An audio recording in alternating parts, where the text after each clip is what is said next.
Soldiers with machine guns went to war with birds. And the birds won. Not once, twice. This really happened. A real country, a real army. Real machine guns wheeled out to kill birds.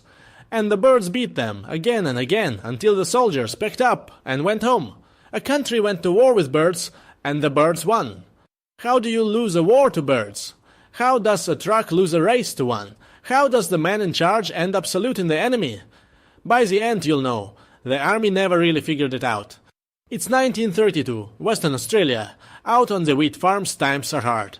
There's a drought, wheat barely sells.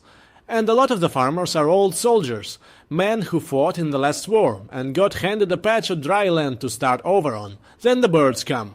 About 20,000 emus walk in from the dry inland hunting for food and water. An emu is tall, up to your shoulder, with long legs and a flat calm stare. 20,000 of them tramping through the wheat, eating it, flattening it. So the farmers ask for help. And here's the strange part. Not offense, not poison. They ask for soldiers, and they get them. 3 men turn up, a major and 2 gunners. They bring 2 machine guns and 10,000 rounds. Enough bullets for a real battle. The plan is simple. Have the farmers herd the emus into range, then open fire.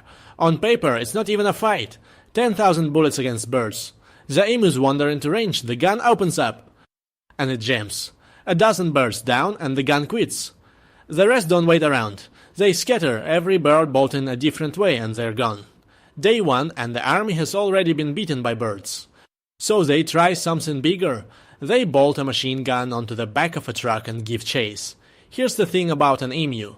It can run about 50 kilometers an hour, faster than the fastest human sprinter, and it can keep it up for miles. The truck roars after a fleeing flock, and can't catch them. The birds just jog ahead. And the ground is so rough that the gunner gets thrown around too hard to aim, let alone fire. The chase ends when the truck drives straight into a fence. The birds keep running. By now you can see the problem. These are the worst target in the world. They're fast. They never bunch up. The second the shooting starts, the flock splits into dozens of little groups, each running its own way. A machine gun is built to cut down a crowd charging at you. These birds do the opposite. They spread out and disappear. And they're tough. A bullet that doesn't hit just right often only wounds a bird, and that bird runs off and dies somewhere out of sight, uncounted. Bullets go one way, birds go every other way. After a week someone tallies it up. Thousands of rounds fired. A few dozen birds dead, maybe a few hundred. Out of 20,000. It's a rounding error. A bucket dipped out of a lake. And the papers back east catch wind of it. The mighty army, sent to war, losing to birds. They have a field day. So the army does the only thing left. It retreats. The guns get packed up and pulled out. The emus are still everywhere. The crops are still going down.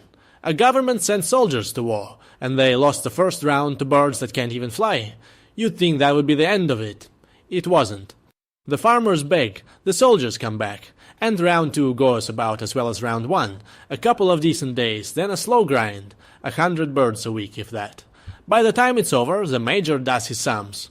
To kill under 1,000 emus, his men fired nearly 10,000 rounds. That's about 10 bullets for every single bird. And to reach even that number, he had to count wounded ones he guessed had died later, somewhere he couldn't see. The birds are still winning. And then something odd happens. The man sent to wipe them out starts to admire them. In his report, the major writes that if he had soldiers who could take a bullet the way these birds do, he could face any army on earth. The emus, he says, meet machine guns with the toughness of tanks. He went out to kill them. He came home a fan. Back in Parliament, the whole thing is a punchline. One politician asks, straight-faced, whether a medal will be handed out for the campaign. And if there is one, people joke. The emus have earned it. They won every round. Even the words start to sound silly. A war, a campaign, an enemy with tactics. All of it against birds in a field. After about a month, the guns get picked up again. This time for good. 2 goes at it. 10,000 rounds. And the emu problem sits exactly where it started. The army went to war with birds and lost. Not once. Twice. Later, when the farmers ask for the soldiers back, the answer is no. So if an army with machine guns couldn't do it, what could? The answer is boring, and it works. The government drops the guns and puts a bounty on the birds instead. It hands farmers ammunition and pays a bounty for every emu they bring in. Now it isn't soldiers doing the shooting, it's farmers for cash.